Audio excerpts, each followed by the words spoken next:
बात करते हैं इंटीग्रेशन की। इंटीग्रेशन में क्या होता है, जैसे कोई भी इंटीग्रेशन अगर dx का इंटीग्रेशन करेंगे तो ये हमारा x आएगा। अब इसी तरह अगर इंटीग्रेशन हम लोग करते हैं x की पावर n dx, तो इसका इंटीग्रेशन होगा x की पावर n+1 अपॉन n+1। इसी तरह अगर हम यहाँ पे साथ साथ डिफ्रेंसिएशन की बात कर लें dx की पावर n अपॉन dx, तो इसका डिफ्रेंसिएशन होता है n x की पावर n-1। वहीं अगर x की पावर n dx का इंटीग्रेशन करते हैं तो x की पावर n+1 अपॉन n+1 हो जाएगा। नेक्स्ट अब हम बात करते हैं डिफरेंशिएट। इसके लिए एक एग्जांपल ले लेते हैं। सबसे नेक्स्ट बात करने से पहले एग्जांपल ले लेते हैं कि dx की पावर 3 अपॉन dx, तो ये हो जाता है 3x की पावर 3 -1, तो ये हमारा आएगा 3x²। ये डिफ्रेंसिएशन हो गया। अगर हम बात करें इंटीग्रेशन की तो x की पावर 3 dx, अगर इसका इंटीग्रेशन करते हैं तो ये आएगा x की पावर 3+1 अपॉन 3+1, यानी ये आ गया x की पावर 4/4। ये हमारा इंटीग्रेशन हो गया। अब नेक्स्ट इंटीग्रेशन की अगर हम बात करें, इंटीग्रेशन ऑफ डी थीटा का इंटीग्रेशन होता है थीटा।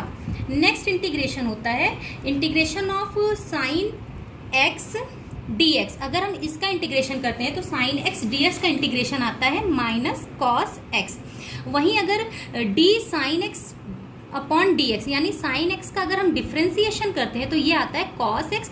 वहीं साइन x का अगर हम इंटीग्रेशन करते हैं तो -cos x आता है। अगर हम cos x का इंटीग्रेशन करते हैं तो ये आता है sin x, और अगर हम cos x का डिफ्रेंसिएशन करते हैं तो ये हमारा आता है sin x। जिनको भी स्क्रीनशॉट चाहिए आप लोग स्क्रीनशॉट लेके सेव कर सकते हैं इस चीज को।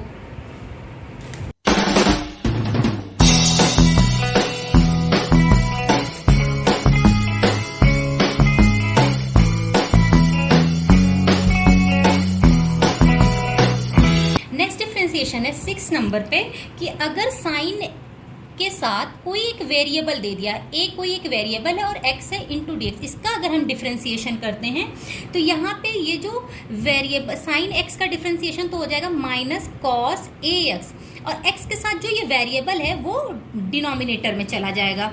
जैसे कि अगर हम बात कर लें, इसके लिए एग्जाम्पल ले लेते हैं, integration of sign 3x into dx। अब इसका डिफ्रेंसिएशन करेंगे तो साइन x का जो इंटीग्रेशन होता है ये होता है -cos x, यानी cos 3x, और x के साथ जो वेरिएबल है वो अपॉन में चला आएगा। नेक्स्ट इंटीग्रेशन की अगर हम बात करें, इसी तरह cos ax dx, तो इसका भी सेम होगा sin ax अपॉन a।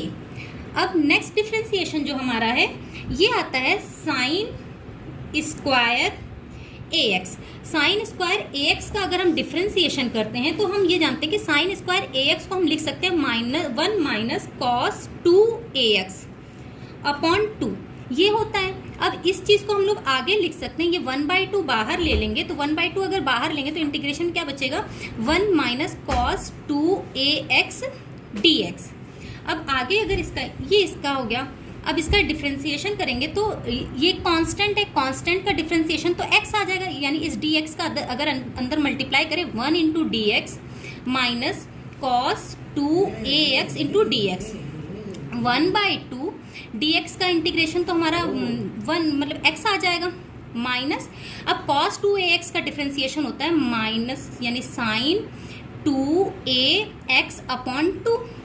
अब ये आ जाएगा 1/2 x माइनस साइन 2ax/2। ये डिफ्रेंसिएशन, जिनको भी स्क्रीनशॉट लेना है वो स्क्रीनशॉट लेके रख सकते हैं।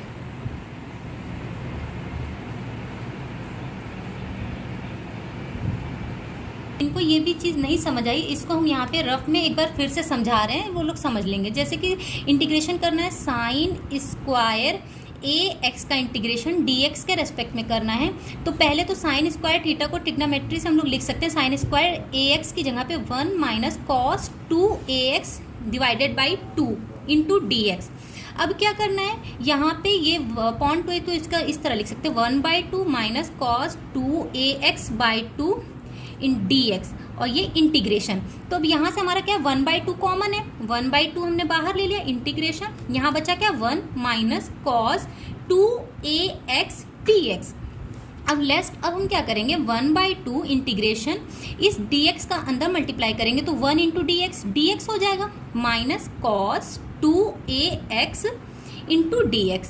अब इसका इंटीग्रेशन करेंगे 1/2। अब dx का इंटीग्रेशन हम लोग जानते हैं, जैसा कि अभी हम लोगों ने शुरू में ही पढ़ा है कि dx का इंटीग्रेशन क्या होता है, x होता है, माइनस cos 2ax का इंटीग्रेशन क्या होता है, हमने पढ़ा है अभी पिछले लेक्चर में ही कि इस cos 2x का इंटीग्रेशन हो जाएगा sin 2ax, और x के साथ जो वेरिएबल है ये अपॉन डिनोमिनेटर में चला जाता है। ये आ गया हमारा इंटीग्रेशन। अब नेक्स्ट इंटीग्रेशन जो हमारा है वो है cos स्क्वायर ax dx। तो इसको हम लोग लिख सकते हैं 1 प्लस कॉस 2ax अपॉन पूरे का अपॉन 2 इंटू dx। ये हमको इंटीग्रेशन करना है क्योंकि ट्रिग्नोमेट्री में जो cos स्क्वायर थीटा होता है वो बराबर होता है 1 प्लस कॉस 2 थीटा अपॉन 2 के। अब हम क्या करेंगे, यहाँ से इसको same process 1/2 plus cos 2ax upon 2 into dx। यहाँ से 1/2 हमारा कॉमन हो जाएगा, यानी 1/2 हमने कॉमन ले लिया तो यहाँ बचा क्या 1 प्लस कॉस 2ax dx। अब डिफ्रेंसिएशन करेंगे 1/2 dx का अंदर मल्टीप्लाई करेंगे 1 into dx plus cos 2ax dx। dx का इंटीग्रेशन हम लोगों ने अभी स्टार्टिंग के लेक्चर में पढ़ा है कि dx का इंटीग्रेशन तो x होता है, ये हमारा x आ गया, प्लस अब cos 2ax का इंटीग्रेशन हम लोग जानते हैं कि cos x का जो इंटीग्रेशन होता है वो होता है माइनस साइन x, यानी माइनस साइन 2ax अपॉन जो x के साथ वेरिएबल है वो नीचे डिनोमिनेटर में आ जाएगा। ये हो गया। अब इसको हम लोग सिंपल कर लेते हैं 1/2 x plus minus minus sine 2ax upon 2। जिनको भी स्क्रीनशॉट लेना है वो स्क्रीनशॉट ले सकते हैं।